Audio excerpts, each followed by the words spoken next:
trash. Yippee.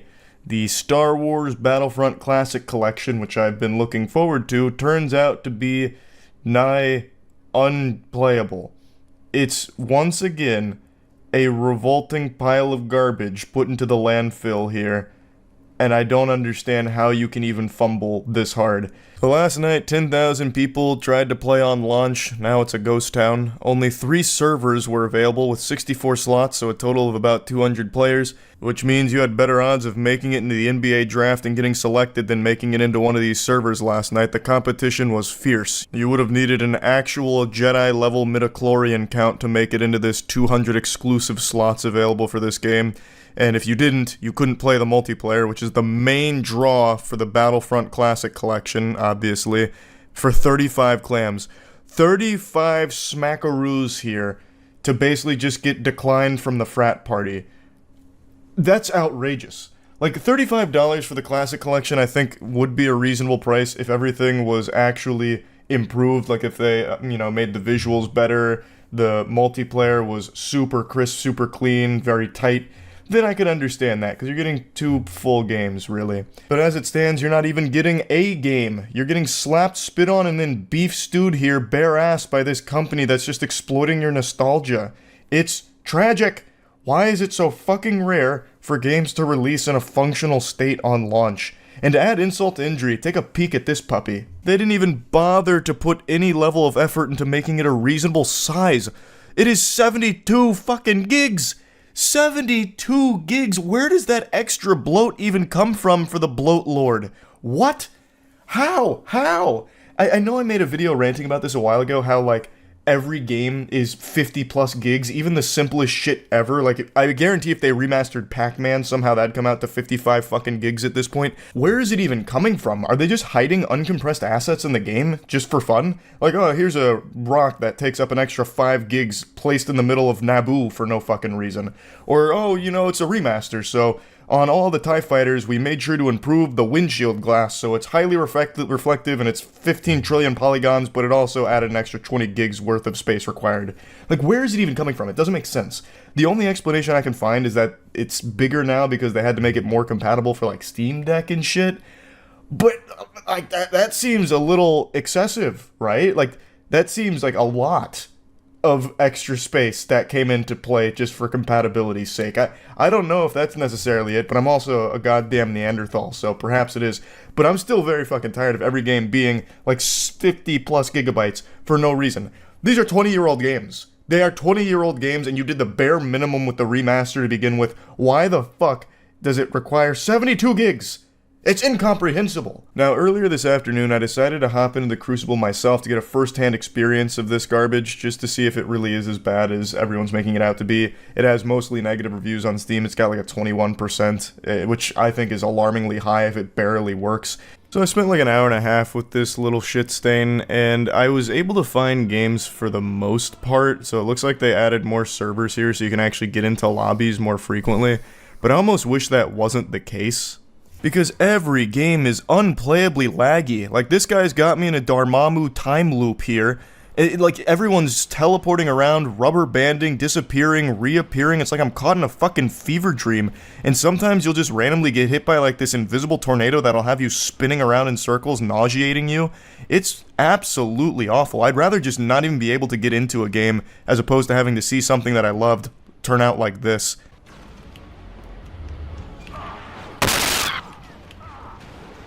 There's also this fun little bug/feature where if you try and search for a game, so like Hero Assault, if you look for a game type, it'll crash your game every single time. It doesn't matter what game mode you put in there, it seems like searching for anything immediately crashes it. I really wanted to play a little Hero Assault, so I wanted to try and find some of those bad boys, and unfortunately the only bad boy here was me for paying $35 for this miserable experience, or really lack thereof an experience. But like I said, it doesn't seem like it's exclusive to just Hero Assault, which is more of just an assault on your patience, having to restart the game every time. Like, even just searching for CTF here also caused the same problem to happen, where it just crashed it, which is a really frustrating little feature. Now for Battlefront 1, I was able to find one almost stable server where I'd only experienced rubber banding and lag like this like 20 times a match, which is an astronomical improvement over everything else I was getting throughout the afternoon. So I was able to actually play Battlefront 1 a little bit in this game right here, which for all I know, this is footage of the very first playable match since the Remaster Collection launched. Everything else has just been an absolute headache. At least this one was only lagging half of the time. So I was even able to hit this montage clip right here with that beautiful fucking collateral. Tell your friends. Eventually I was even able to find this unicorn, which was a somewhat stable Battlefront 2 lobby here. So I was able to play a little bit on this one and start fucking racking up crazy kill streaks. But it doesn't really excuse anything. If you have to spend like an hour and a half, 2 hours just to find 2 playable lobbies, there's definitely a fucking problem. Like, the game is released in an unforgivable state and charging $35 for it. What an absolute joke. Needless to say, I'm not impressed with the Remaster Collection, and I'm really getting super tired of games releasing in this kind of condition.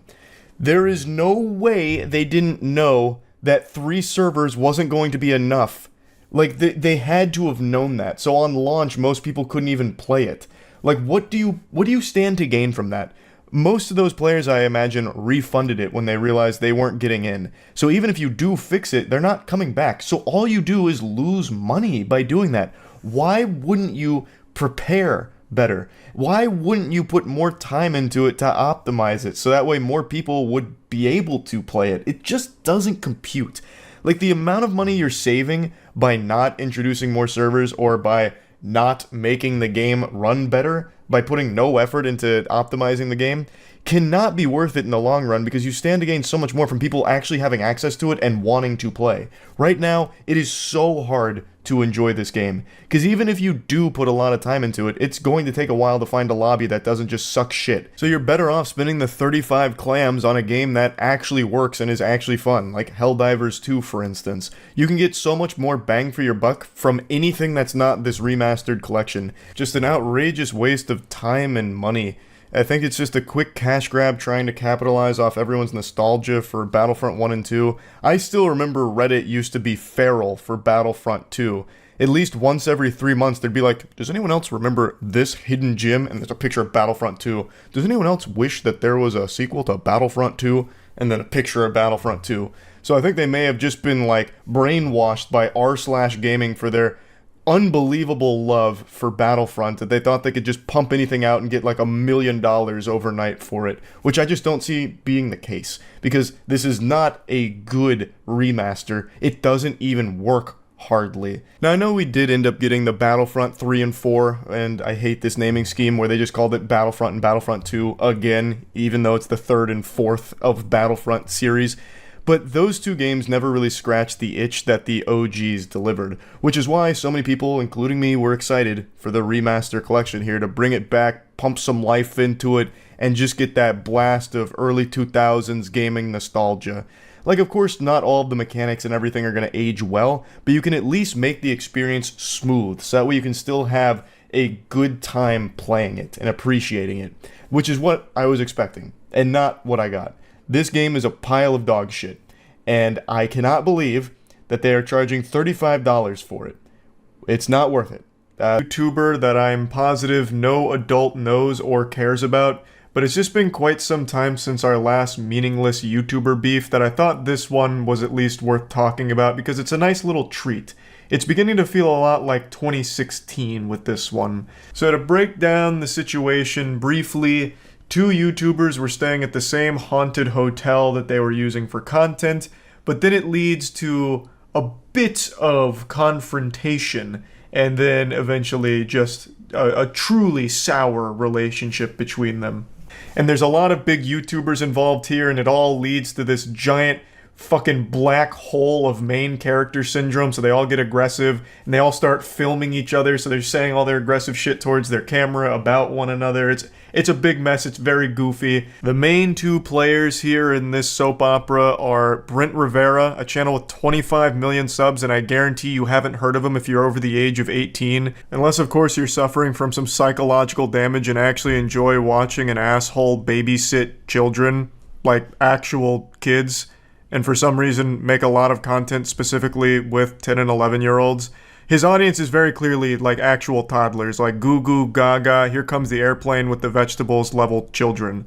And a couple days ago, this tough guy puffed out his chest and threw down with another big YouTuber named Tyler Oliveira. And man, what a disaster that was.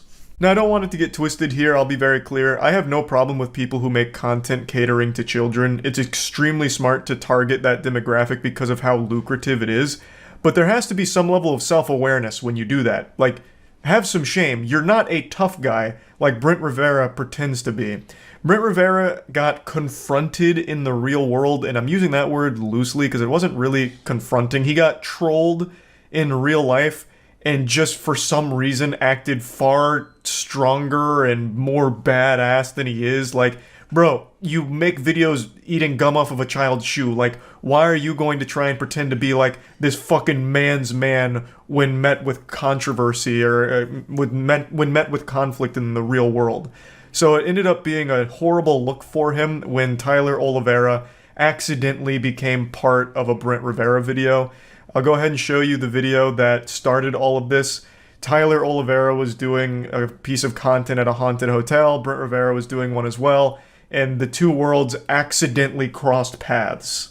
That's Brent Rivera calling security and then the cops on me after I asked him this. Do you fake your videos? No. It all started when I was staying at the Shining Hotel, came out of my room, and randomly found these two girls in the hallway. What is happening? This isn't important by any means, but it's always so weird to me why someone like Brent will claim they don't fake their videos.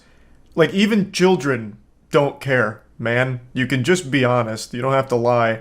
Like, he hired these two women to pretend to be like the little girls from The Shining, and he tries to play it off as like legitimate, I guess, for some reason, which makes no fucking sense at all. This is just a nitpick. It doesn't compute with me. Like, why even bother lying about that? No one's being fooled, not even like an actual glue-eating 4-year-old. Like, there's no shot. You can just be honest. Plus, that kid's also probably not watching a Tyler Oliveira video in the first place anyway. Your secret's probably still going to be safe. Please check that in the video where he's pranking. Who? You'll see. Who are you people? What do you mean? What is your name? Brent. Brent? Yeah. Brent? Last name? Rivera. What is your name? Dom. Name? Drew. What are you guys filming? Hotel video. What is this? Who are you guys? Are you guys hired by the Brent Rivera group? Maybe. Okay, anyways. You can immediately see Tyler's being very opportunistic about all of this. They just happened to both be on the same floor and they were filming this video, and Tyler walked out legitimately right in it, like a pedestrian about to get hit by a fucking car in a crosswalk. But instead of a car in this situation, it's cringe. He's getting absolutely blasted by cringe beams from all directions, and he tries to make the most out of the situation. So he takes advantage of this by directly going to Brent Rivera and his team and busting their balls about the whole thing, which leads to everyone's ham getting steamed. Everyone gets very upset. Tyler's like, oh, what's your name? Brent Rivera. Did he hire you guys? Is this all fake? Is this all a sham, a ruse, a scam? And, you know, I can understand that being a bit of a nuisance from Brent Rivera's perspective. Like, damn, this guy's just coming over here, like, all up in our shit and just, like, interrogating us when we're just trying to film this piece of kids content. Like, it can absolutely be a headache, but the way Brent handles it is atrocious. He starts, like, shaming him for using an iPhone, shaming their equipment. At one point, someone on his team belittles his subscriber number. Like, he couldn't have looked worse in this situation if he tried. So aware that I was in the middle of a fake YouTube prank, I wanted to see if Brent would admit it, because we all know his videos are fake and he steals everyone's ideas. I have a question for you guys. Do you guys hire these people? We don't know who those people is. And unsurprisingly, they made a cameo in Brent's newest video. It's almost like they know each other. I have a question. Yeah. Do you fake your videos? No. Do you fake your videos? No. Film on an iPhone. There's a big who gives a fuck moment. As Tyler even mentions, everyone knows he fakes his videos, steals ideas, steals thumbnails. Like, everyone knows that. So why do you need to get him to admit it? It wouldn't change anything. And it's not exactly like a great video either. He's just doing this to instigate a conflict, obviously. And Brent Rivera just keeps escalating it. So they both play into each other here, like fucking piranhas, and they're sniffing clout in the water. Brent Rivera, though, however, is a very fucking dumb piranha, and it all backfires on him. Alright. Okay. Have fun, guys. I don't know what's going on here. Oh God, Brent Rivera's right there. Hey, go have fun with your 100 subscribers, bud. We get that louder. You don't have a directional mic on my camera? I don't know how people haven't realized that insulting someone's subscriber number, financial well-being, and all of that is just an instant L. Like, somehow, people will still say some shit like that guy who said, have fun with your 100 subscribers, bud, with their whole chest. Like, they'll just let that shit rip, not knowing, or being completely oblivious to how awful that makes you look. You lose the second you go there.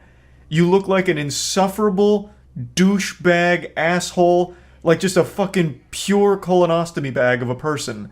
Like, it's outrageous that people still do it, like shaming him for using an iPhone, insulting his mics, which they also bring up, is everything. It's so weird. Now, I want to make it clear, Tyler's not even following them around. He's on a tour. He's on his way to the tour, and Brent Rivera's crew just snipes him on the way by and hits him with, like, drive-by kindergarten insults. Hey, we're filming our thing. You film yours. Okay? Yeah, Let's not be. Okay, that's reasonable. Let's not be disrespectful, okay? Well, you guys shit talking the iPhone I don't though. appreciate the disrespect. What disrespect? I literally walked out of my hotel room and nearly had a heart attack. Why did you walk up to us, like, enter our space? I paid $400 a night for the hotel. What do you mean? But if we were normal guests, that would Whoa. Okay. Brent Rivera's henchmen, sidekicks, are already being disrespectful to Tyler, as Brent Rivera has also already been, and yet he still tries to be, like, the moral authority here. The girl does make a good point, like, hey, you did come up in our shit, but then she immediately follows it up with, if we were normal guests. So putting themselves on a higher pedestal than normal people. How can people not recognize that you are an asshole for saying shit like that? You're a narcissist. Like, oh, if we were normal guests, this behavior would be acceptable for the plebeians, which we are not. Look at the subscriber count that we have. Normal guess. You think you're elevated beyond an average human being? You've ascended the human. Wait, what are you? Wait, who are you? You're harassing our tours. No. You need to back up right now. Come on, Dude, get moving. have fun, guys. We're not harassing. I want to say hi to my favorite YouTuber, Brent Rivera. Totally doesn't fake his videos, and it's totally awesome. Hi. Why are you having trouble speaking? I'm nervous in front of my idols. What do you mean? Get out of here. All right, yeah, kick him out, bro. Isn't that so inspiring? Brent Rivera is starting to chirp up a little bit now that security's there to make sure Tyler can't get close enough to Brent. So then he starts insulting him for fumbling words, I guess, even though I didn't notice him fumble any words. Weird thing to try and stand on, but whatever, I guess. Anyways, great tour. We're back. Apparently, is it true you kissed your sister, Brent? You're gonna get us kicked out? You're that powerful? Yes. He'll let us stay. That was nice. So I start walking to my room, grateful for Brent's mercy. Brent, is that you? It was him. They were all staring at us and filming us on, guess what, an iPhone. Bro, are you recording us? Did you guys film your video? The pettiness just keeps going and going and going. It's all so fucking meaningless. The kiss your sister comment, obviously, of course, now just taking jabs at Brent because everything's bubbled over like a bad stew. And Brent and his crew are now recording him and saying he's lame and shit for their own TikToks or whatever. God, it's so goofy. Did you guys finish your video? No. Oh, we're not gonna be able to finish it then. What do you mean?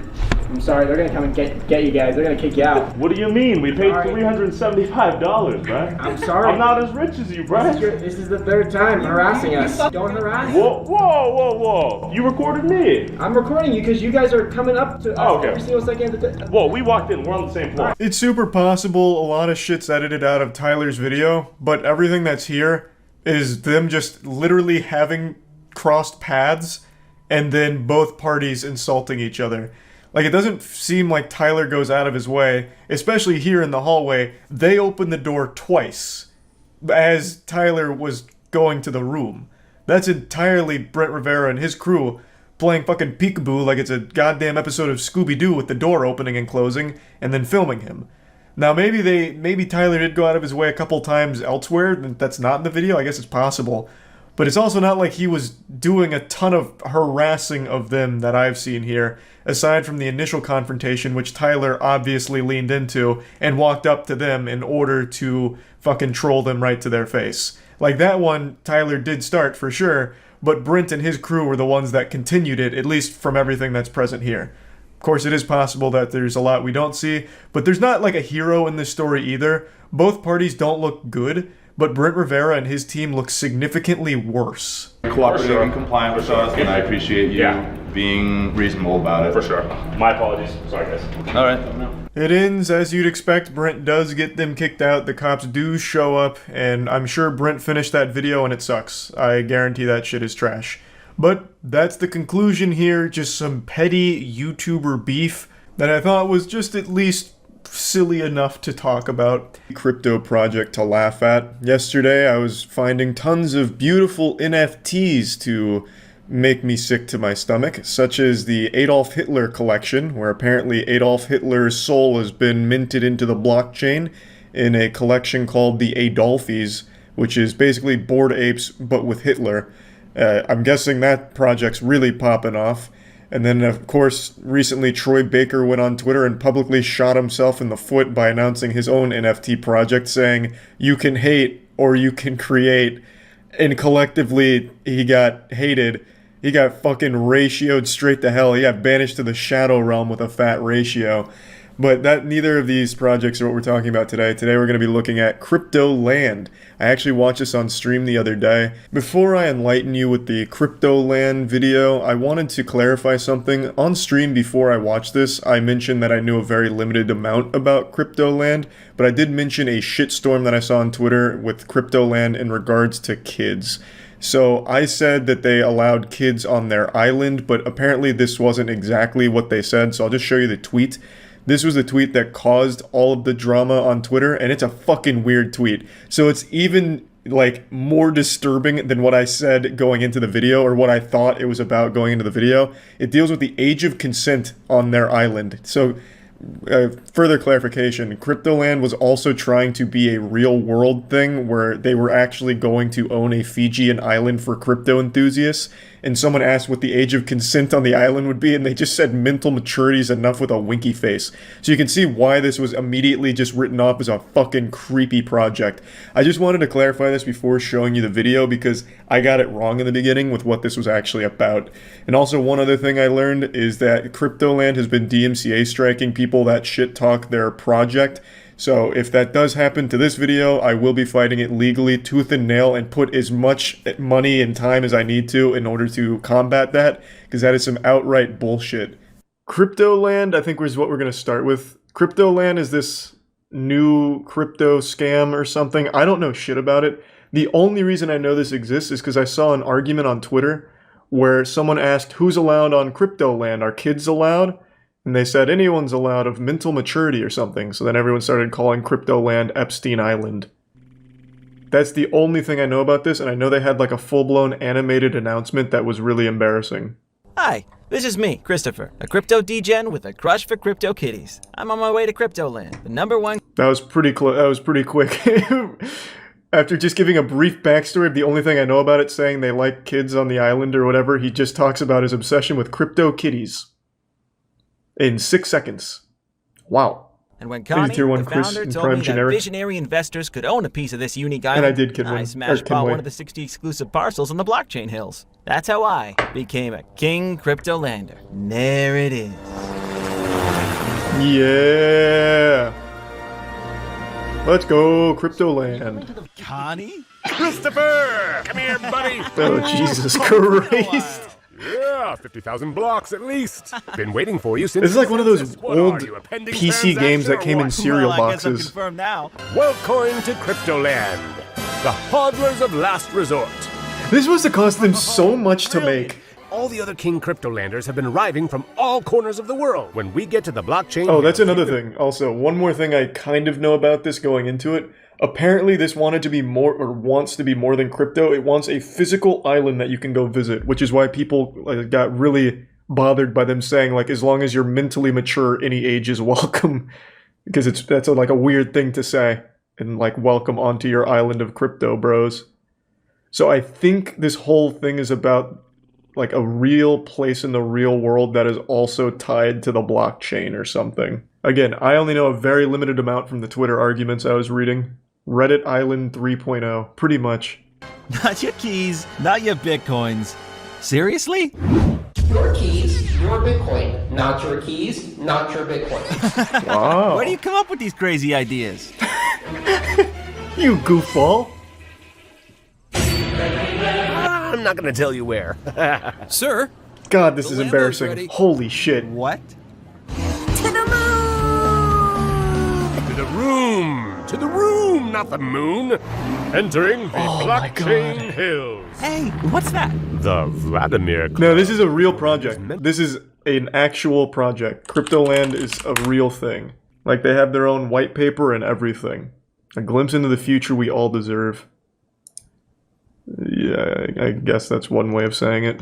Oh, here. I guess this is a better explanation than I provided. It's a project headed by cryptocurrency enthusiasts to purchase an existing Fijian island and develop it into a haven for fellow cryptocurrency enthusiasts. Oh my god. In this video, guys, I'm buying a real piece of land in crypto paradise on Fiji. Shameless. Fucking shameless. Yeah, there's no dislikes though, so it must be good. Is it real though? No, man, it's a fucking scam. What do you mean, is it real? Here, I'll just keep letting the announcement play. Whoops. Oh my... Wow!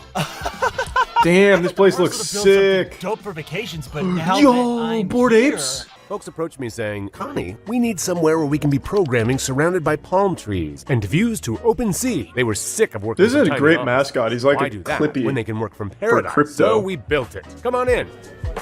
But all he can do is like People are picking up their passes vomit for the memes. Hey, he's having so much fun. Until you see what's next. Yeah. The Crypto Restaurant. You're gonna love this, Christopher. Oh, I get to eat NFTs. Well, we don't have any real food, but we do have receipts of food. No, please, go ahead. I'm not a fan of forks, you know? Oy, oy, oy, oy, oy. Classic. Thanks. Enjoy your meal. Jesus See you around. Christ. Yikes. While you were... What's that? That's Cryptoland's Walk of Oh. Fame. Follow the Satoshi. Crypto stars and you'll get to the moon. That was fun. Boy, we are in Crypto Beach, and fun is the norm here. Goddamn right, it's fun. Let's go. Study the best. What about the rug pull Say room? when and friend, but enough of swim. Let's go to the proof. Who is this for? 6-year-olds? Work out, make the ladies pass out. What the fuck is this, man? Is there any... I have to look this up. I'm not going to do it on stream because I don't want to see the Council of Cock, but I'm going on Twitter real quick. Does Cryptoland have like a good following? Like people that saw this and like, oh my god, paradise at last. This is what I was born for. I'll take 5 crypto... What were these? Crypto Kitty NFTs? What the fuck are they selling? I already forgot what it was called. This is sad. They posted an announcement 5 days ago. Dear Cryptolanders, we have been the victims of what seems to be a planned attack to harass, vilify, and twist our work. We condemn all the false information and false accusations being spread about Cryptoland and invite those who are truly interested to make their own research and politely ask us if they want to know anything about this amazing project. Much love, Cryptoland team. You know, bah humbug, fuck all those people that are misrepresenting the good work of the Cryptoland. I think they did a great job of making sure no one would ever be interested with this animation. I don't think there's any need to twist their words when this exists. Firefest for Crypto Virgins. I keep seeing that posted everywhere. Jesus Christ. My god, in their own household here.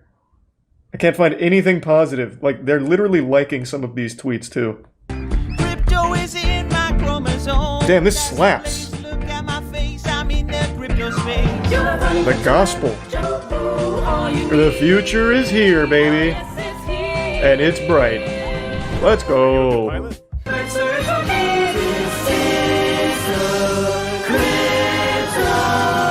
Alright, I'm coming to Cryptoland, baby. That looks amazing. That looks good. I'm exhausted. I come from New York City, New York. Oh my god, even Crazy Frog's here? He's been minted into the blockchain?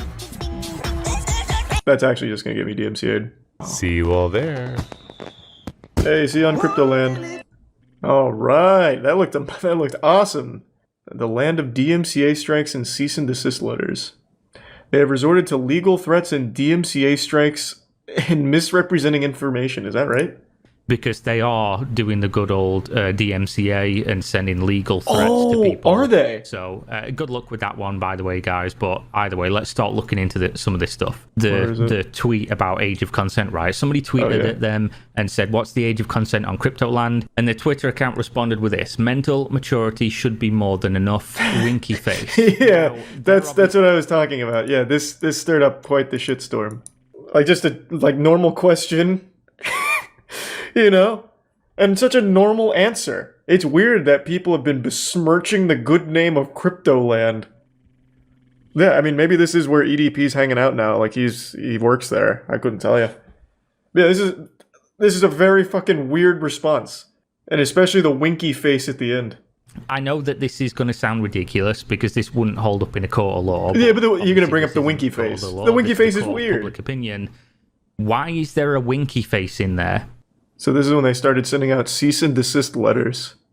It looks like the cease and desists are going well. Lol, 36k likes. Nice. The Cryptoland legal team. I promise you no such thing has ever existed in any crypto project ever. The legal team is, that's Voldemort's name. There's no such thing as legality when it comes to fucking crypto NFT teams. No shot. It specifically states you can use this. It's free. Anybody can use this. Oh, so they just used free assets. But there is a condition, and the condition is looks like so much hard work. Credit me. So they stole a bunch of assets corporate entities and giving it back to the people. But of course, not when it suits us. Not when the corporate. Oh, so it actually did go through on YouTube.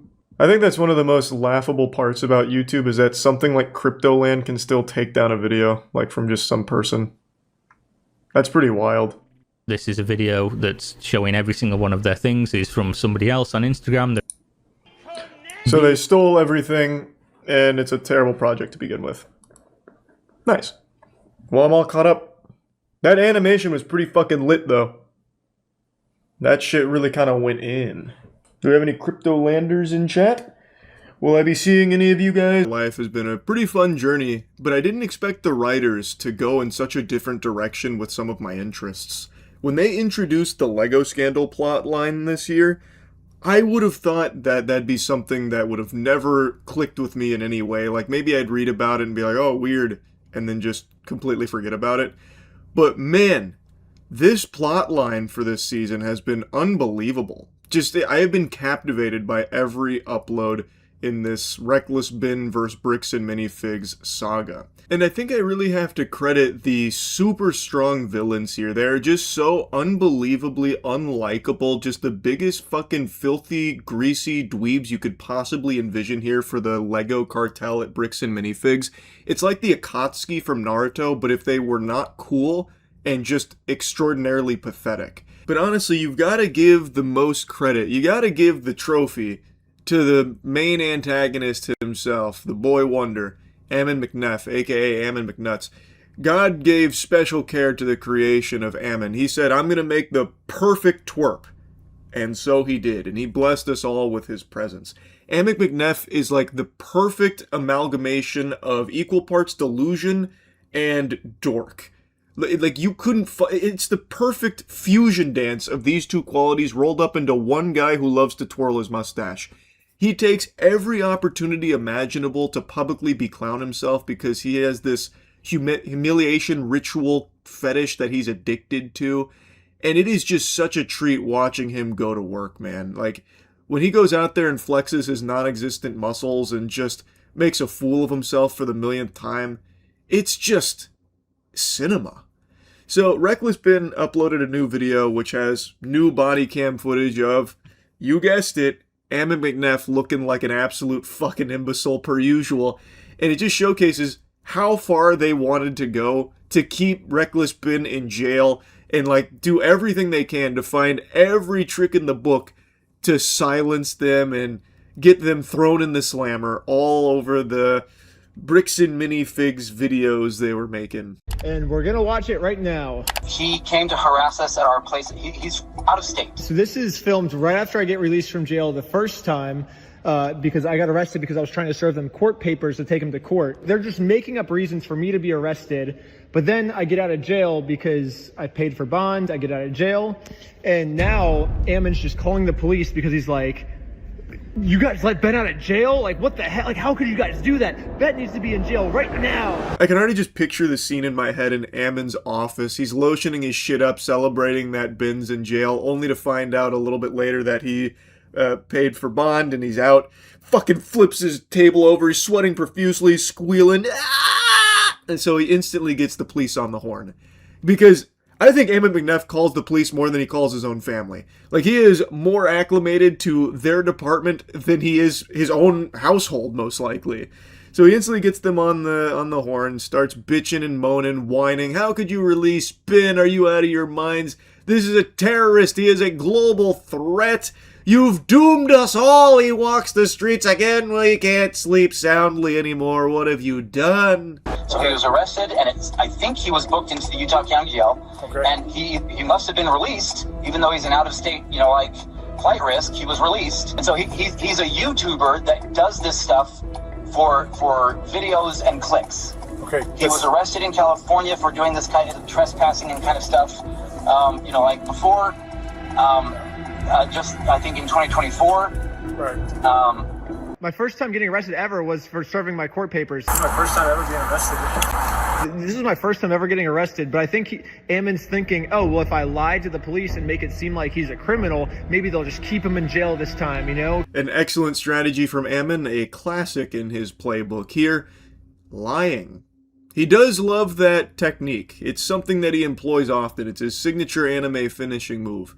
And it has worked to great success for the most part, unfortunately, even though it is just blatantly, provably false, the vast majority of the things that he tries to vomit out of his gullet there. So now he's telling this officer, hey, this guy's been arrested before, what are you doing? He's got to go back. So take him back to the slammer, please. And Reckless Ben's setting the record straight. No, he did not get arrested prior to serving those court papers. That was his first time. So I guess Ammon McNeff is just wrong about that. He's just pulling things out of his filthy, stinky little ass. So that's what's happening. And so, but we like he's also been passing fraudulent gift certificates to financially harmed. Fraudulent gift certificates. Does he mean the Guinness World Record? Oh, I was so confused. I've watched that part like 5 or 6 times. I was like, what's he mean gift certificates? I think he means the world record certificate. Ammon starts to hallucinate more things to throw at the officer here. So he's talking about fraudulent gift certificates. And Reckless Ben and his team were confused on what that meant. So they speculate that it must have been like the Guinness World Record like gag that they did, which is not what Ammon McNeff is claiming that it is, per usual. I think Ammon lives in like a separate dimension. Like his brain is just lost in the ether. It doesn't inhabit this corporeal dimension. It's not situated where it should. That's what's going on. But at this point, I just need some information so I can tell our staff what is going on, because if I need to go and get some of my staff armed so that he can't threaten them, that's what I need to do. Or they're going to go find him and rearrest him because he clearly had to have violated some kind of rule. There's got to be something to stop this guy from continuing to intimidate our staff. Bro's out here sniveling and drooling, freaking out like it's Jason Voorhees coming for him. What have you done? Oh, my staff, their lives hang in the balance. Their lives are in jeopardy. Now I'm going to have to go out there and save them because did you know I'm actually like a full-time superhero? So yeah, I'm going to scoot in sideways with my van. I'm going to tell the staff to hop on into the clown car here, and I'm going to take them back to my bat cave here to keep them safe and off the grid so Ben can't find them and eat them. Did you know he's a cannibal? He's going to feast on their flesh and bones if I left them out there in the wild. So yeah, I got to go protect my staff now and take them into the fucking bomb shelter. Like, bro, like there wasn't anything unusual about how Ben got out of jail. He paid the bond. Like, it's not, he went to jail on some pretty low-level bologna. Like, it's just, like, some fish paste type shit. So he just paid bond and got out. Like, if you're that upset about it, writing fanfic at this point now, take it up with a fucking judge, dude. Like, why are you calling officer action here, just random policeman about it to whine? I don't know what has been done since he was arrested yesterday. Sure. Like, we all sighed a big sigh of relief this morning knowing that he was arrested last night. And then to have this happen all over again, like, everyone's feeling some pretty significant trauma that he's just not going to stop. Yeah, so it's not the police or corrections that let him out. That's going to be a judge, right? And so that would be a complaint that would have to be directed towards their office to find out what's the deal. Why would you let this guy out when he's stalking us, right? That's yeah. So really quick. Sorry, let me grab a pen. Who do I contact for that? What's a judge to someone like Ammon McNeff? Ammon McNeff outranks a judge. The judge should be answering to him, and make no mistake, that judge is going to be getting an earful real soon from the Bricks and Minifigs top brass, no doubt, giving them a piece of Ammon's mind. In fact, a whole slice of Ammon's mind. So yeah, even the cops like, bro, this is like, you complain to a judge, man. Stop blabbering to me.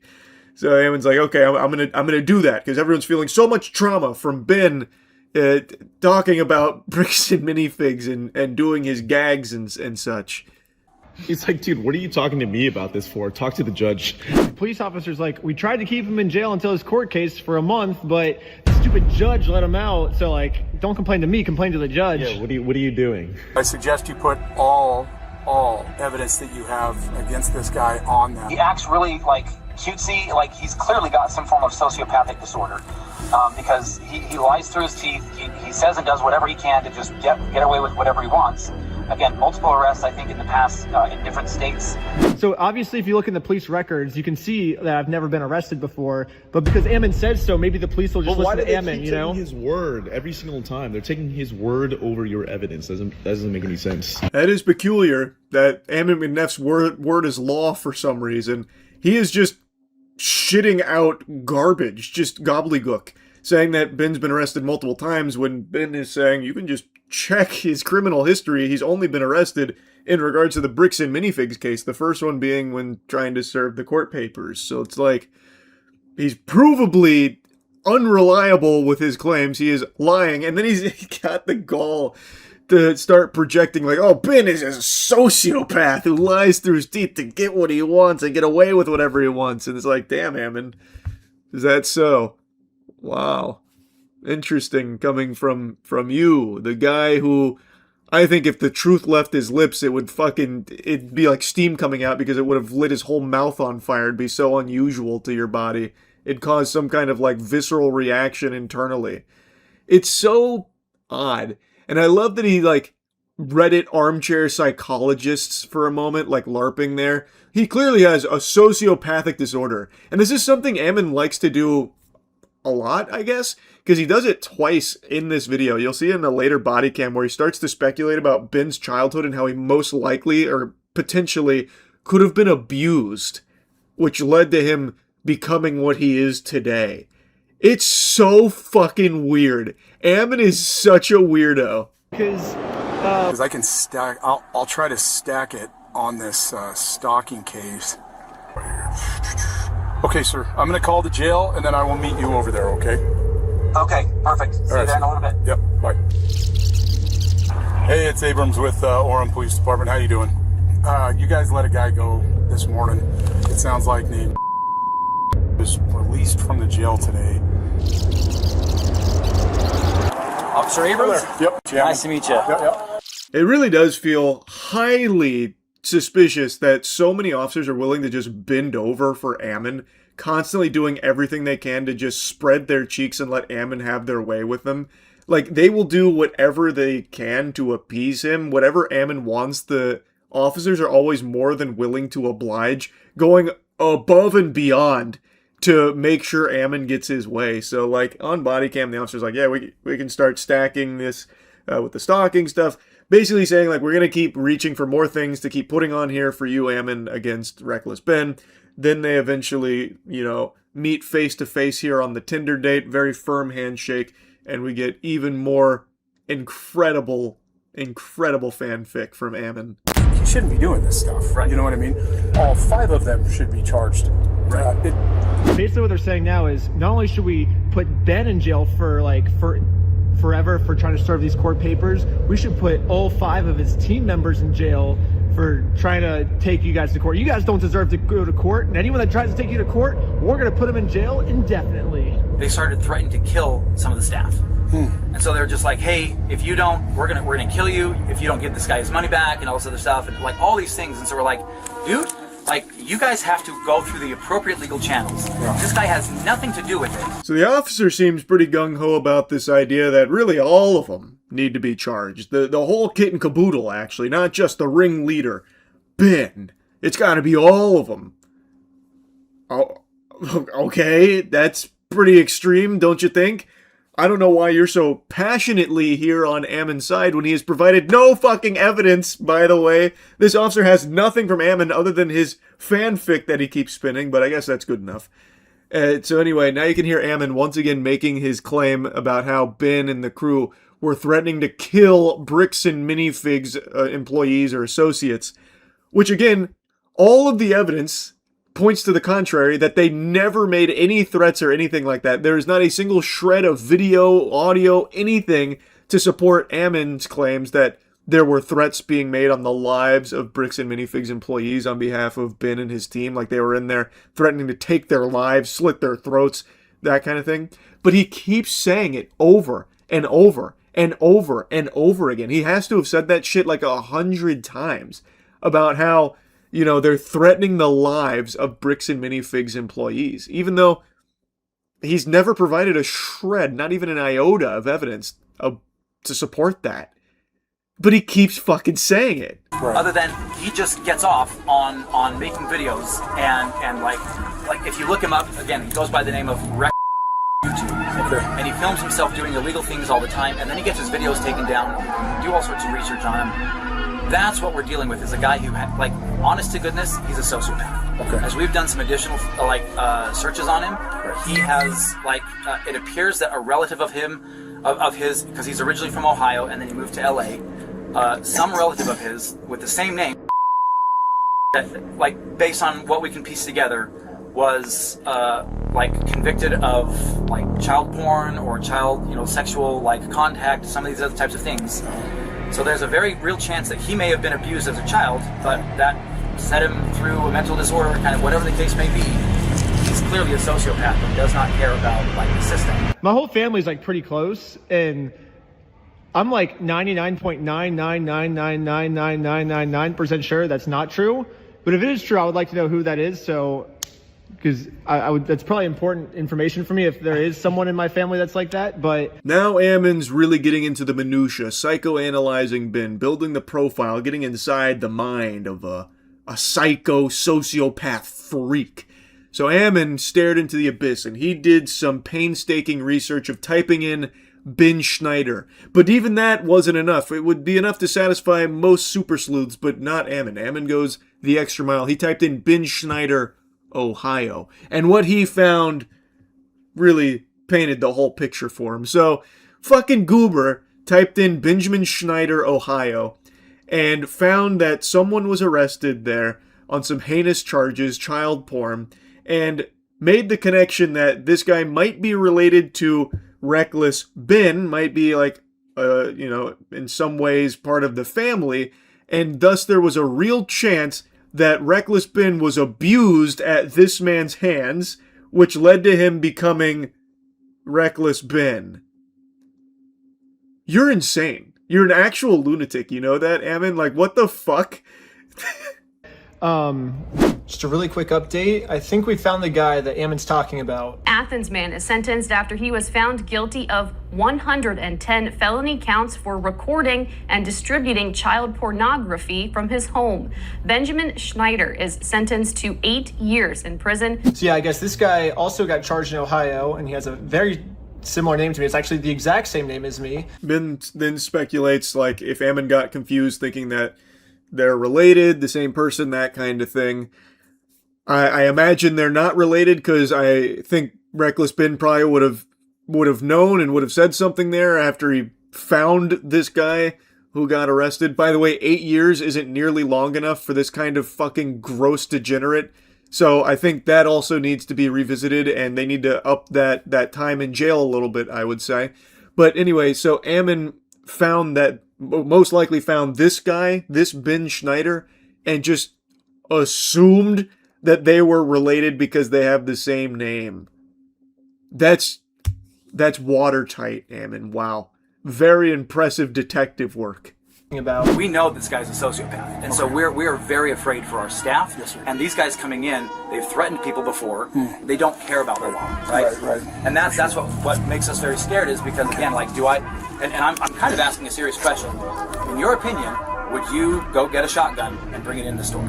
He keeps asking, like, so, like, you're the police officers, do you think it's a good idea that we should have guns to defend ourselves next time Reckless Ben comes in, right? I think what he's trying to do is, because Josh Johnson said he was going to shoot us just for trying to serve him papers. He keeps reiterating this is a sociopath now that he's on the loose again, this mad dog off the leash. Officer, do you think, in your professional opinion, like, if this was you, would you carry a shotgun in the store just in case they come around stirring up trouble again? So what he's doing, and it's something Ben talks about, is he's laying, like, the groundwork for, like, this self-defense angle, like, oh, he's harassing us, we're all very fearful, he keeps threatening our lives, did you know he keeps saying he's gonna kill us? So, like, officer, what if we had a shotgun here, and, well, what if he comes back around and we happen to use it because it gets hairy, we get scared? So he's trying to just plant that seed. A little scary, but in a situation like this where some people we feel like are in danger. I personally encourage people who are able to carry legally to carry. Okay, so that's basically all the footage after I got arrested of them freaking out, and I think that kind of explains why, because a few hours later we do the GoFundMe. Sheldon gets arrested just for promoting this GoFundMe, and then they send a whole SWAT team of police officers to my house to just arrest everyone. So that's the end of the director's cut of body cam footage here, showcasing Ammon McNeff being a giant pussy and stupid asshole who loves to just lie perpetually here to the officers. So I think this, like, it doesn't change anything going on with, like, the overall scandal. It's just more insight into how Ammon McNeff conducts himself and the way in which he lies to officers to keep trying to have Ben and Ben's team, by extension, arrested. Like, he is trying to utilize every trick in the book to keep them in jail. And it's just fucking ridiculous. And it just showcases what a evil, gross man he is, honestly. And I also, we get to see some shining talent in his ability to psychoanalyze people. Did you see the way Ammon McNeff was able to really soul read Ben there? Like, he diagnosed him with a sociopathic disorder, even got into his childhood about how there's a very real chance he was abused that led to this. Like, wow, Ammon is a very talented guy. Unbelievable that he's able to do that too, on top of torpedoing a multi-million-dollar business like Bricks and Minifigs. So anyway, this was just some more additional Bricks and Minifigs degeneracy here that Reckless Ben and his team were able to showcase through this body cam. And it is still an ongoing issue, so Ben is still currently engaged in the litigious fight here with Bricks and Minifigs, so he is still, of course, putting out new content and such, and also on his Patreon, uploading more content there as well. So I'm still very glued to this story. It is impressive just how much of a dweeb Ammon McNuts is, bro. It's crazy. Anyway, that's happiest place on earth oftentimes leads to the most rowdy of individuals going ballistic. It sometimes starts to look like a Waffle House at 3 a.m. Like, fights break out, you know, bad blood, all kinds of, like, grudge matches, brawls. I don't know what it is about Disney, but it brings that demon out of people from time to time. And today we're going to be looking at a magical meltdown that just happened in one of the Disney parks from an insufferable asshole making an absolute fool out of himself to a degree that even Walt Disney's rolling over in his grave at the pure hostility that this guy was able to showcase over something so small. Walk. They caught on the walk where you guys walking stuff. We're all going to the same place. You don't give a fuck, bro. You're a fucking nerd, dude. I'm not arguing no fucking females. Surprise, you all just fell victim to one of Charles's classic practical jokes where I convinced you that it was one insufferable asshole, but in reality, it's an entire group of them. And one of them even hits a Fortnite emote here by doing, like, the crying motion with his hands. That is so unbelievably cringe. So the story here is this group cut everyone in line at Epcot, and then when people rightfully pointed out that it's disrespectful to do that, this group had the gall to make a big stink about it and get mad at everybody else, which is a load of dirty barnacles. So then one person started filming and then posted this video, which exploded online.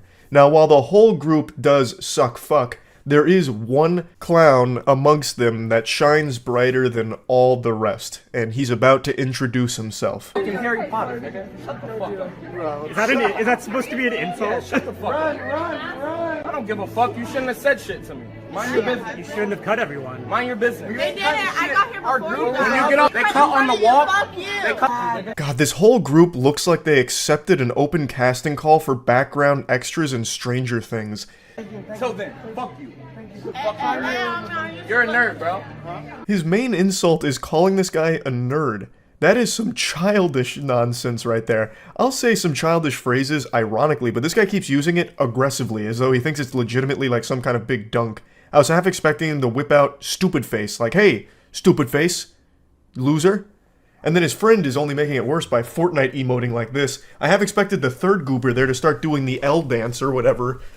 Like, it's so embarrassing, and it's all caught on film. I'll never let nobody disrespect my girl. Bitch, she's a bitch. Okay. I don't disrespect females. You're a bitch. Yeah, welcome. You're here too. I thought you were talking. All you're doing. I play football at the University of Central Florida. Show up, pussy. And here's that main clown that I was talking about, front and center here, even posing for his big moment, his glory. He says that he plays football for the University of Central Florida. But would you believe me if I told you that that's just a complete fucking lie? This tough guy here had to start making shit up in order to be intimidating. Then this video blew up to such a big degree that the actual UCF University had to come forward and denounce him, saying, "We don't know who this maniac is. He does not play for the UCF football team and never has." And it turns out he doesn't even go to UCF. He actually pulled out a fan fiction here to puff out his chest. It's baffling. And also, it's not just the guys of the group that are like going haywire, like hog wild here with emotes. The girlfriends are doing just as much. One of them is doing this gesture, which I don't even know what this is. What is this, like the Shrek ears or something? Like, all of them are just busting out idle animations like they're malfunctioning Sims characters. It's so bizarre. And they are the ones in the wrong. They cut in front of everybody, and then everyone said, hey, that was disrespectful. And they get so mad about it. You're a fucking thing. Good for you. Oh my gosh, what are you gonna say? Come on. Guys, I'm not mad. Okay. Yeah, sure. You're right. I'm gonna play that game. Record this. Yeah, record me, homie. What you want? You want my name, social security? What you want? My address. I make money, homie. I'm a businessman, but actually, I'd like to know the number one sign of extreme insecurity. He immediately starts talking about how much money he makes. Out of nowhere? What does it have to do with cutting people in line at a Disney theme park? What the fuck is going on? This man is fighting demons. He's fighting his inner ghosts right now in public. And Jesus Christ, it's cringe. And his goofball sidekick there that's latched onto him like a leech thinks it's the most hilarious thing ever. So in between doing this gesture, he's just like busting out laughing, like side-splitting comedy. He only has two emotions. This and ha ha ha ha ha. At everything. That's it. Family that you cut in front of all of us to be with. Oh, really? Because I was here for stop. They cut on the walk. They can sit in. Just stop talking to him. When you give people attention is currency. You're done. You're cut off. I ain't talking to you. Last words. That's why you keep getting Last words. He's recording me. I'm gonna record y'all back then. How about that? That is the number one sign that you lost. That is worse than waving the white flag. You are surrendering. If you try and pull the Uno reverse, I'm going to record you. It's kaput. That is game, set, and match. You got fucking skunked. That is always the surest sign of defeat. Record you back. I want to record shut you. Up, Stella. Go the fuck back and shut the fuck up. Come on. He's going insano style now. Friendly fire. Just pushes the girl back, which is part of their crew, and then he tells her to shut the fuck up. You remember a second ago where he talked about how he'd never let anyone disrespect his girl and he would never disrespect a female? Let me go ahead and jog your memory here real quick. I'll pull up a replay on the Jumbotron for you. I'll never let nobody disrespect my girl. Bitch, she's a bitch. Okay. I don't disrespect females. You're a bitch. Welcome. You're here. Well, that statement didn't age super well. No one's allowed to disrespect his girl except him. No one pushes his girlfriend around except for him. He's the only one allowed to put hands on her.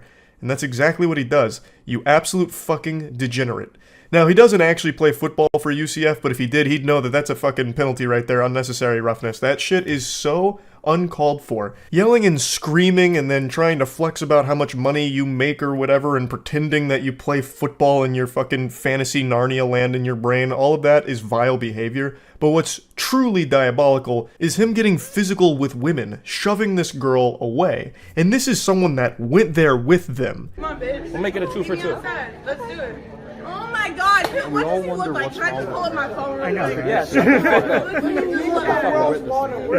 Bro, he looks like a faggot. Wow. Yeah, your ears didn't deceive you. She just called them a slur.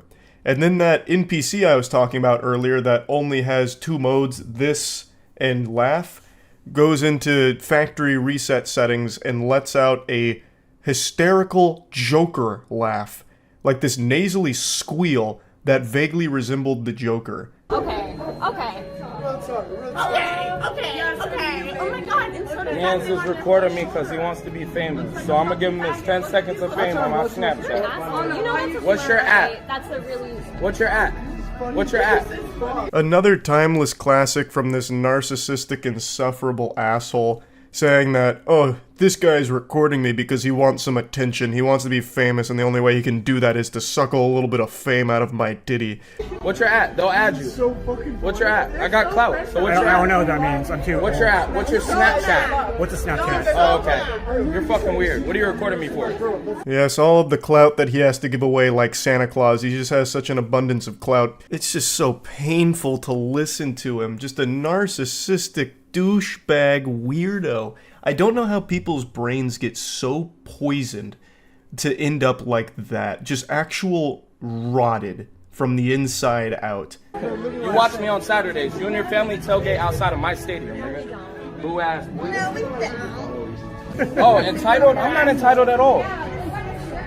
Hey, ma'am, I took off my shirt because I'm hot. I don't disrespect females like I said earlier. I'll talk to men, I'm not going to talk to females. Again, he doesn't play football for the UCF or anything at all. He is just so wrapped up in his own delusion that I think he's starting to believe it himself. He's entering into a different dimension of delusional. And everyone already saw him shove the girl that he was with, so I don't know why he keeps trying to say that he doesn't disrespect females. He literally just fucking gave her a hockey body check out of there and told her to shut the fuck up in front of everybody. Like, I don't even know why you're trying to keep saying that you're not going to ever be disrespectful to females. And then he finishes by saying he won't talk to females either. So this guy is completely out of his mind. Bro, don't say shit to them, bro. They're fucking lame. You look like Harry Potter. Hey, what is this? What is this? You guys. So what happened was me and her, They were up front of everybody. They're trying to say we're skipping because we walked up to our girlfriend. I make money. I don't argue with people. I make money. All you have done is argue at people and just randomly keep talking about how you make money? How? By arguing? With who? It's so confusingly disconnected from reality. And his friend that he's with so badly wants to be one of the boys here. So he tries to get his attention. He's like, bro, who's this? Who's this? And then he tries to do like an impression, but then like, I don't know, his Windows operating system in his brain had to reboot or something because he fucking blue screened. I don't know what he was trying to do with that, but it didn't land. His friend didn't even look at him. Nobody laughed, and then the Disney manager showed up. And then he tries to make it seem like they're innocent. Oh, they're mad because we walked up to our girlfriends.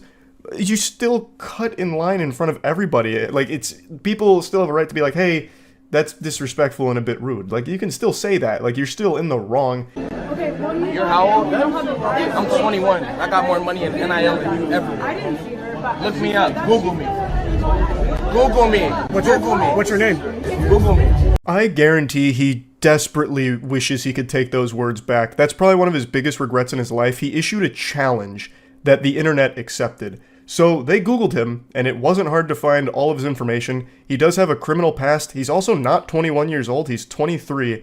He also did do like a stream addressing this on Instagram, where he said that the girl was 17 years old. Stella, which I think is the one he shoved, is 17 years old. And then he called her his girlfriend there to the Disney manager. So he's a 23-year-old dating a 17-year-old. All of this information has come out now because of all of this. And he literally asked for it. It's fucking crazy. He's a bully. Like, come on, bro. I'm at Epcot. Epcot. And the girl who, okay, now let me press on that situation. The girl is Stella, a friend of mine. She's fucking 17 years old. When he called... I can't find the full stream, but according to this Instagram account, he apparently said that this all started when they called him the N-word, which, you know, it's hard to say if that's true or false considering we don't have any evidence of it because he said it happened before the video came on. But I feel like if that was the case, it would have been addressed at some point within the 3-minute meltdown. They would have said, like, you're racist or something to him. Like, why would you say the N-word, this and that? But never once was that mentioned by anybody in that group. So I do find it kind of hard to believe that that was the catalyst here. I tend to lean more towards, like, the official story here, that these assholes cut in line, people pointed out that it was rude, and then they got mad at them for pointing it out, and it led to this whole hoopla, this massive song and dance. That's what I think is the true story here. But anyway, I wanted to share this because what an embarrassing fucking thing. Have any of you guys seen this? What was his name? I saw it on Reddit like a week ago, and it happened last year. A guy got fired from, I think it was like the Washington Post because he was jerking off on a Zoom call with all of his colleagues. And then they brought him on to CNN and had him explain why he was masturbating on Zoom. So it was such an uncomfortable segment. The lady's like, you may see we're joined by fucking Dick McButtman, whatever his name is. And you may remember he was recently fired for masturbating on camera. So what's up with that? And then just like interview him right to his face about why he was jerking off. Jeff Toobin, was that his name? Oh god, yeah, they had him come on CNN to address it. Oh, it was painful. Hi, Jeffrey. Hello, Allison. Hey, Jeff. It's been a while. It has been a while. Hey, how's that dick hanging? Just kidding, I already know. I saw address, what's happened in the months since we've seen you, since some of our viewers may not know what has happened. So I guess I'll... So I just don't understand why they'd do this. I mean, it's fucking CNN viewers. They could have just brought him back. No one would have said shit.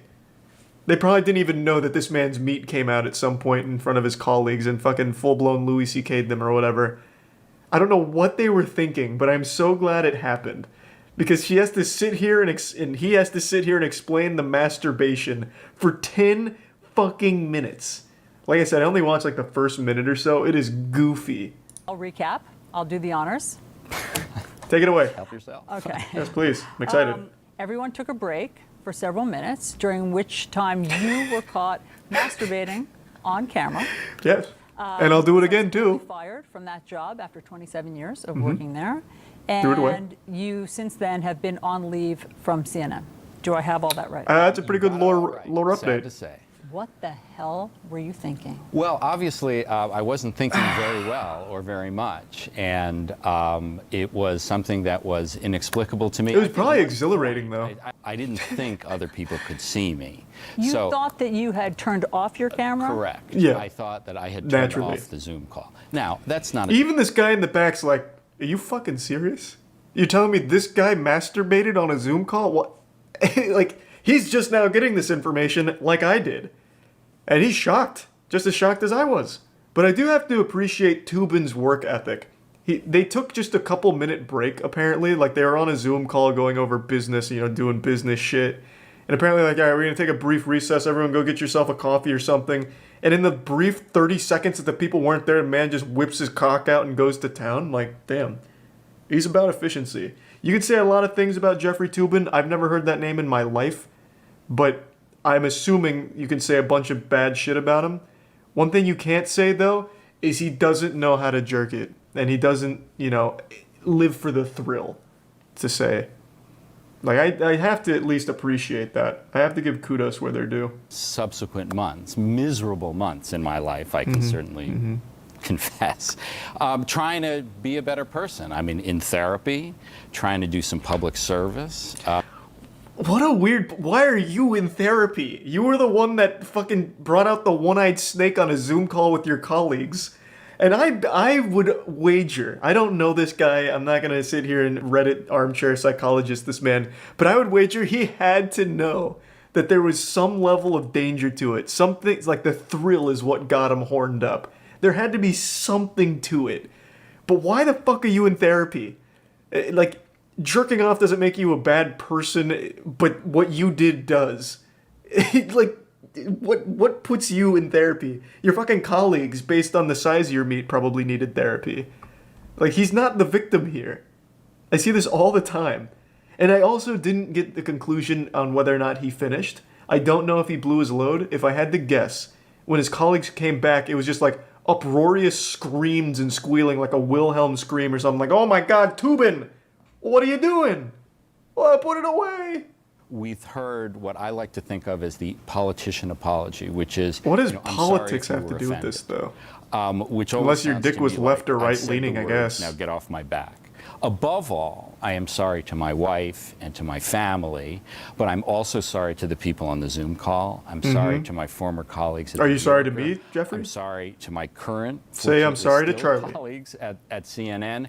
And I'm sorry to the people who read my work and who watched me on CNN and who thought I was a better person than this. And so, you know, I got a lot to rebuild, but I feel... I would love to know very why lucky he that I'm started gonna be jerking off during the meeting. I mean, one of just the during a ironies recess. of this whole incident is that for decades you have covered the bad judgment and sexual proclivities of public figures and politicians like Bill Clinton and Anthony Weiner and Elliot Spitzer and Still a stupid Donald name. Trump, and I could go on. Fucking Weiner. And so I am not going to come up here and like split Yeah.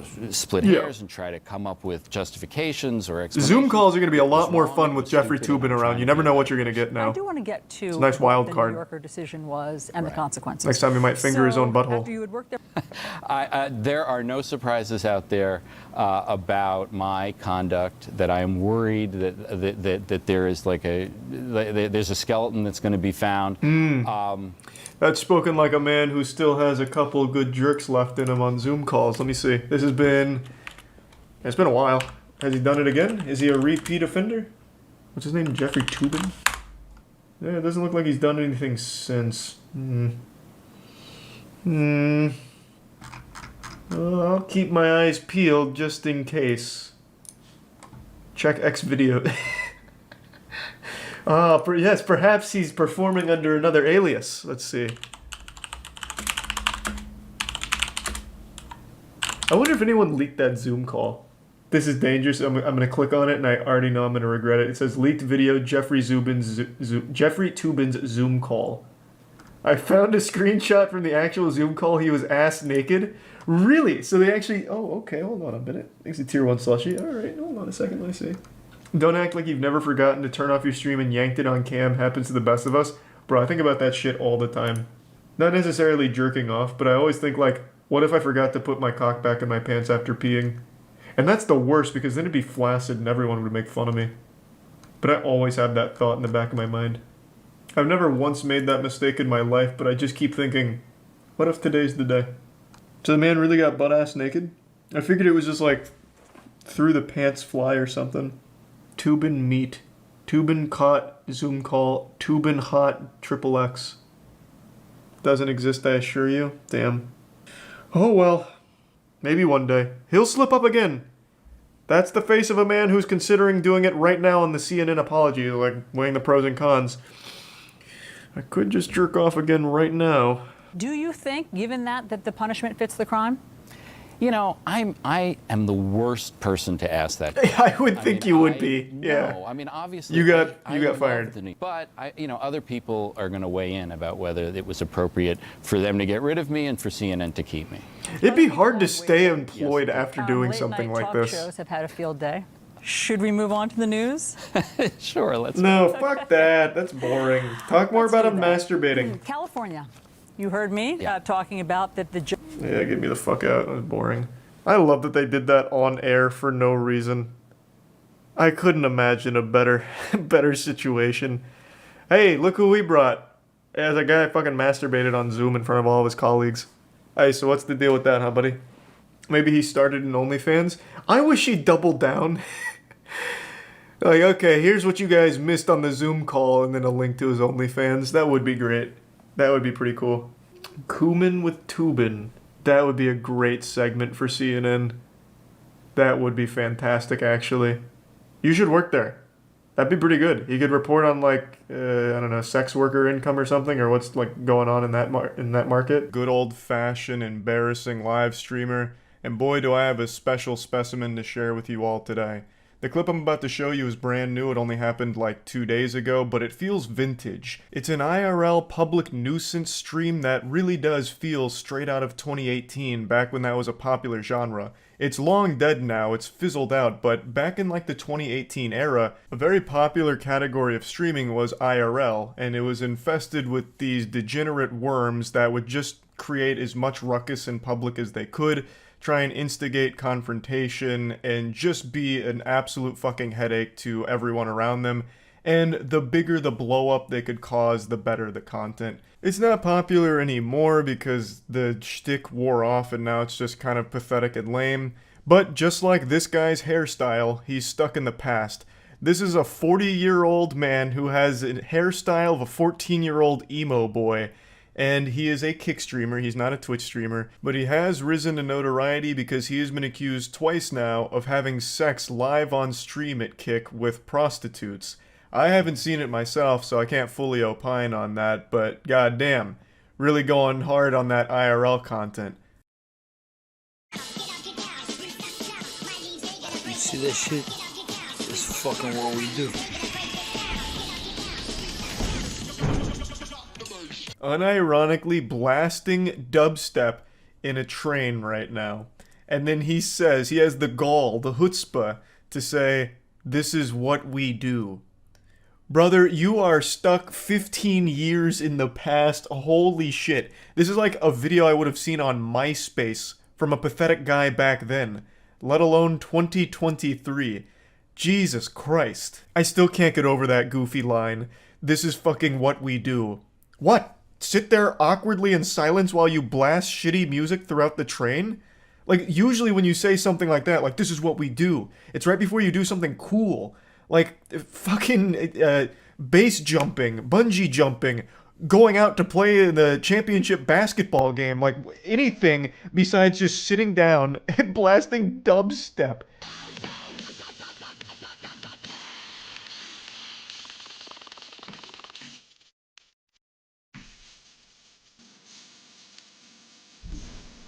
This guy kind of cements my belief that sometimes people are just born to be a lifelong loser, and there's really nothing you can do to help them or change that trajectory. They are just destined to be a fucking loser. It'd actually be pretty sad if this guy wasn't such an asshole. But you can see the people around him are clearly bothered by the loud dubstep that he is blaring here in this train for no reason other than to be a douchebag. He clearly believes he is the main character here and everyone else is just props for his IRL content. Just genuine filth. Você. Ó. Você.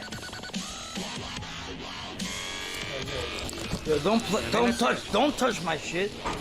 Don't touch me. Don't touch my shit. Don't touch me. Fuck you, pussy. Fuck you, pussy. I think it's pretty clear that he's most likely drunk here. As I understand it, he also does coke on stream occasionally, so maybe a little mix of both, some alcohol, some coke in his system, and right now they're waging war inside of his body. But yeah, anyway, edgy Edna Mode here gets up in a hurry after someone touches his device, saying, "Don't touch my shit," and then calling him a fucking pussy as he waddles away, stumbles away. The people around him are already very tired of his presence here. Rightfully so. I imagine even when he's not streaming, he's still probably a very hard person to be around in general. Someone tried to get his attention, most likely to ask him to turn it down, but he ignored him, even though he could clearly hear him, I imagine. So, when that failed, someone else just tried to turn it off themselves. Fuck you. These motherfuckers touching my shit. I can't get out of here. I can't get out. I just want to go out. fuck do you think you are? Do you want me to turn down my volume? Yeah. That's all you speak in the train. That's all you have to say. The way this goofball is behaving and the way he's speaking remind me of like an old 80s B-movie bad guy. Like really poorly acted, yet he's being real here, which is wild. Now he said if you wanted me to turn down the volume, all you had to do was ask, even though that was attempted and he just ignored him. I've seen a couple people make the argument that the guy shouldn't have reached for his phone to turn it off. He should have like tapped this guy on the shoulder first. And I guess that's fair to say, but it's not like I have any sympathy for the guy just touching the other dude's phone. He ignored the other guy. He's clearly doing this just to be a nuisance douchebag. Fucking touch his phone, turn it off. Like, fine. I'm not gonna get mad about that. And this guy doesn't have a right to get mad about it either, since this is the whole point of his content. He wanted to make a scene out of this because that's what it's all about for him. So he's getting exactly what he wanted. He doesn't really have a leg to stand on here with getting mad and aggressive. It's exactly what he was looking for. Instead of being wait, I want to take English to you because you understand English, right? Nah. You know? Chotomate, nah. Chotomate, nah. Speak English to me. Don't fucking Japanese to us, man. Uh-oh, big guy's going insano style now. He's whipping out the Speak English card while he's in Japan. So he's now saying that they need to speak English to him, despite him being there in Japan. Okay, bro. Daijoubu. You see that? You see what happened right here? Fucking motherfuckers. Chill. In English we say chill.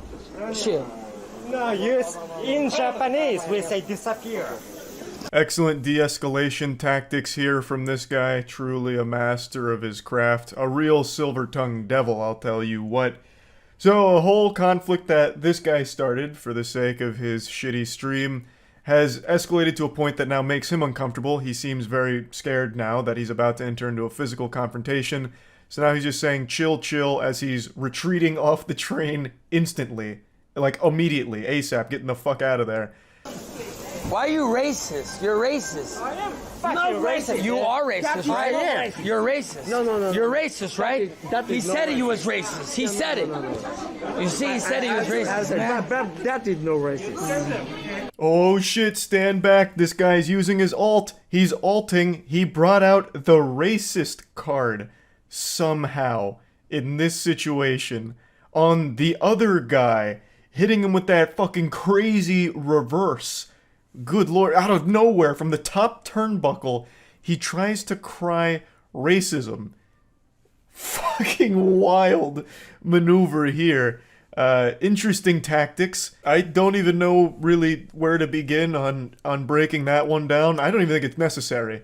I think that one speaks for itself, honestly. Let the chess speak for itself in this case here, because goddamn, what an embarrassing sign-off to this whole situation. It goes on a little bit further where he, like, shakes this guy's hand, who's being, like, a little less aggressive than the other guy. He's like, oh, thanks for being nice, that guy's not nice. Even though he had every right to not be nice to this guy. Like, I think that's a totally reasonable response to a vermin like this who's just blasting music and refusing to turn it down when someone's trying to get their attention, and then has this huge blow up when you just take matters into your own hands and, like, turn it down for him. Like, I mean, fuck you. The whole point was the confrontation, right? So why are you gonna act all offended and upset all because a guy actually, you know, played along with what you've started? Anyway, that's really the whole situation. This is just one of those classic embarrassing IRL streamer moments that I thought was worth joking around about and at least, you know, talking about a little bit. It really does feel straight out of 2018, but believe it or not, this is a brand new clip from this week. So, that's interesting. That's really a Banjo-Kazooie, because we got a wacky one coming in hot today. Over the years, I've made quite a few videos clowning on those promo videos or PR material, PR campaign type pitches from really out-of-touch politicians where they're trying to do something, but they're like extremely bad at it. It's very clear they're really unfamiliar with what they're doing, so it's all just really fake and performative. Like that one politician who was pretending to fill up his truck, and it was abundantly clear he had no fucking clue how to pump his own gas. I don't remember who that was now at this point. But I've always enjoyed laughing at those things, and today I saw a really interesting one here from Christy Gnome that had me giggling. Here we are with Marco and Brian today. They're letting me roll with them. We're going to go out and pick up somebody who I think is got charges of human trafficking. We've earlier had an op that swept up somebody who was wanted for murder. So appreciate the good work that they do every day, and we appreciate them working to make America safe. Now, I know this video isn't super new, it's from 2025, but a buddy of mine sent it to me and I've just been kind of giggling about it, so I wanted to yap. It's just so comical, I couldn't resist here. This drooling moron is pointing the gun directly at that dude's head. I can't believe this shit wasn't shut down immediately. Immediately. It's just so embarrassing. This is absurd. And I bet there's probably a lot of cope out there from people saying, no, I bet it's not actually pointed at the guy's head. It probably clears it. We just can't really tell from the camera angle. But I would argue, wiggling my finger, we can actually tell a lot from the camera angle and also from that dude's response to it, his reaction to it, because it seems like he noticed and side-eyed it and took a little bit of an uncomfortable shimmy backwards, and even then I don't think he fully got out of line with the muzzle. This is still, at the end of the day, something you just don't do. Like, I feel like most people, even their first time handling a gun, would most likely not point it directly down the fucking gullet of their friend next to them. I imagine most people's instinct would be to, like, point it away from them, like most people would do it at the ground. That's, like, the normal thing to do. So, like, what the fuck is this? Has she just had so much filler put into her face over the years that some of it has started to seep through the blood-brain barrier and she gave herself a lobotomy? Like, this is just nuts. It just feels extremely performative, and it makes me feel like she's never actually handled a gun in her life outside of the time she shot her dog.